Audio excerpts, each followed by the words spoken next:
fuck's going on here? What you guys talking about? Ah, what the fuck? What the fuck? Oh shit!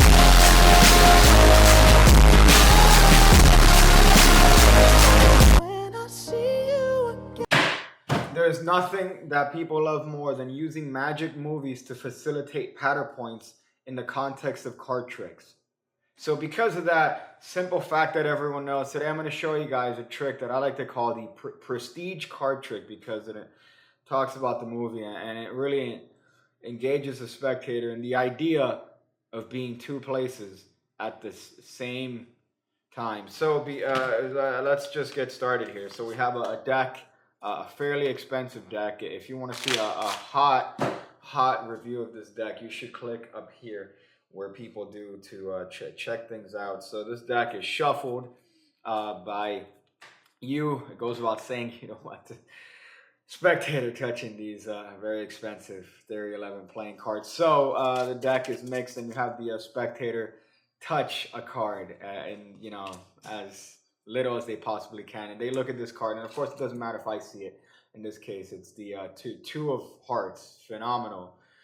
Phenomenal card by any means. But here's the thing: we talk about the idea of space and time here. So we have a two of hearts, and right now the two of hearts, if we put it in the middle of the deck, I'll tell you what, I'll put it more towards the bottom here. We have a card that's occupying space in this particular space here. We have a card that's occupying space, and I don't know if you've seen the Prestige, sir, but the main trick in that movie involves being in two places at the same time. So we know for a fact that if you touch a card here, and they touch a card here, that we know for sure that there's no way that this card right here could be the card that you picked initially, because you can't take up two spaces at the same time. But here's the thing: we're Magic Land, so shit like that doesn't matter. All right, the rules of conventional shit do not apply here in Magic Land, in Magictopia. So we have the two of hearts here, and I don't want you to think that we have a bunch of two of hearts here, sir. That's generally the only two of hearts over here. It's not just a deck comprised of the two of hearts. But now we have a conundrum, because we have a card taking up space over here and a card taking up space over here. So what's the deal, Magic Boy? Well, here's the thing: we don't live in fucking Magic Land.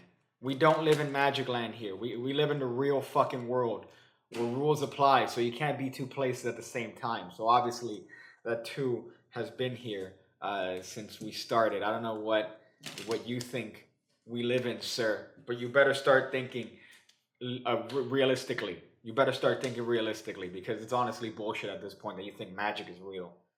Fuck.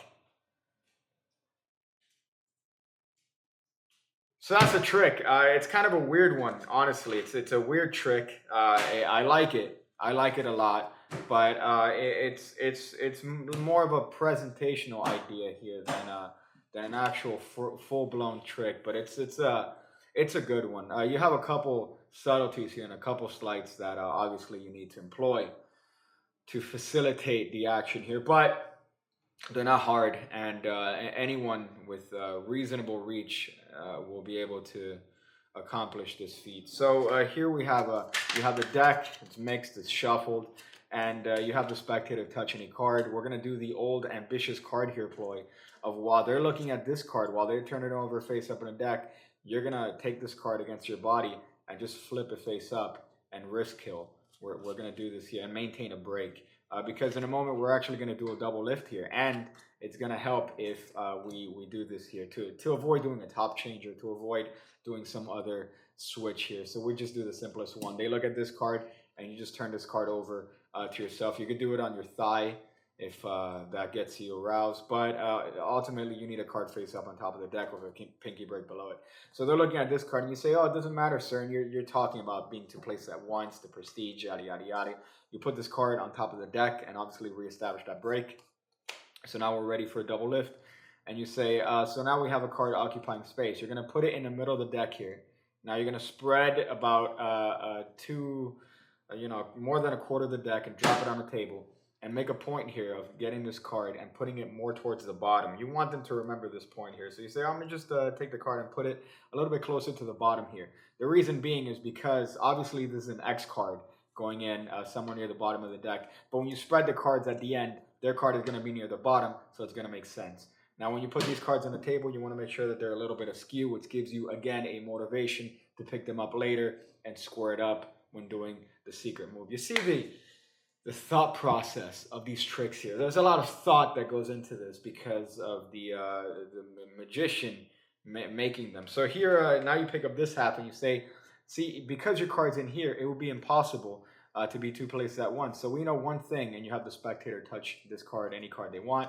You say, we know one thing about this card is that there's no way that this card is the original card that you picked because you can't be in two places at once.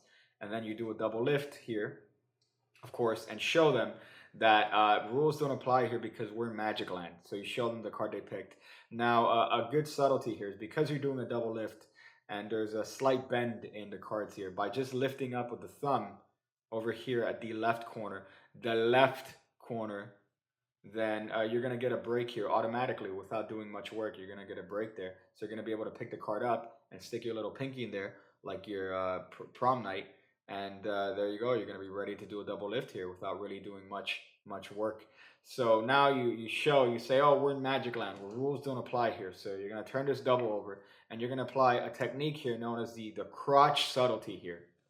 I'm not sure who to credit for this, but the idea being that when you turn over a double that you don't want anyone to touch, you put it near your crotch so that they're going to have to reach to grab it. And then, unless they want to grab your junk or be in the general vicinity, they're not usually going to go for this card. And if they do, you stop the trick and take advantage of the fact that somebody's touching your crotch. So that's the crotch subtlety. I'm not sure who's the one that invented it. I'm sure it dates back all the way to Marlowe. Maybe he's afraid of the circumcision, so obviously he wouldn't want people touching down there. But that's the crotch subtlety. You put the card near your crotch, they don't touch it. And the reason you do this is because obviously you're going to patter for a bit and you don't want them turning over this card, premature ejaculation. So now you have their card on top of the deck and you're going to get a double here as you turn over the deck. So you're going to get a break. You could either do it two ways. I like to dribble and get a double here, get a pinky break, so that when I turn this half over, I could just reestablish that break and get a break right over here above this card. So I could cleanly show that there's no other duplicates here while hiding their card back here. You could either do it that way, or you could just turn this half over, drop one card, drop another card, then put your pinky, and then do that. It's up to you.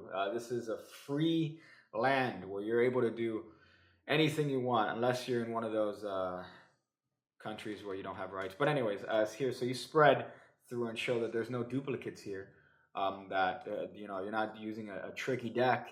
This card is generally occupying two spaces at once. Then you turn this half over, and as you gesture to this half, my pinky's pulling down, and just it doesn't matter how many cards here, as long as it's more than, you know, 5-ish. So you're just gonna pull down and get a break right below around 5-6 cards. It really doesn't matter. But you're gonna say, now you have a card occupying two spaces at once. We have a card occupying over here. You're gonna pick this up and square this up. Now you're going to square up everything above the break. So now, because of that, you're putting the card that they picked, which I forgot what it was, Ace of Diamonds over here. You're putting the card they picked about 5 or 6 cards down, which is where it should have been if you put it there in the beginning of the trick. You see the ingenuity here? You see so once again, let me go back here. We have a card picked, which is the Ace of Diamonds. Let's go back here. So remember, this is a skew here. They think this is their card. We have the Ace of Diamonds here on top. We just showed this pack not to have any other duplicates. Now, as we gesture over here, we're going to get a pinky break. Doesn't matter how many cards, as long as it's 5, 6. You're going to pick this up. Now, what's going to happen is, going to pick this up. And what's going to happen is you're going to square this up by putting this on top of this half, but you're going to grab everything right there above the break and square it up underneath this half. So as you're squaring everything up and putting it back on the table square, you've stolen that packet and it's now underneath there. I hope that's clear here. So you say, here's a problem. We live in the real world where shit like that cannot happen. We're not in fantasy land here, sir. So there's no way you could occupy two places at once. And then you obviously are able to show this half and show that their card is exactly where you put it in the beginning of the trick. So that's That's definitely a hot one here. It's kind of this weird, surreal sort of idea here that I like to play with from time to time. So you enjoy that. You take it to your mom's house and show it to your whole family and practice it because it's a good trick. It leaves them wondering, oh, what am I? Where am I in this world? What am I in Magic Land or am I in the real world? I don't know. But that's a good one, and it allows you to practice a couple crucial sleights necessary in the Magic world. So I hope you like that. Do all the things that people usually do. I'll put a hot addition to this trick on Patreon, so check it out there if you want a hot Brucey bonus, as the people like to say, for this trick. And I'm gonna go touch myself. You again, when I see you again, when I see you again, when I see you again, when I see you again, when I see you again, when I see you again.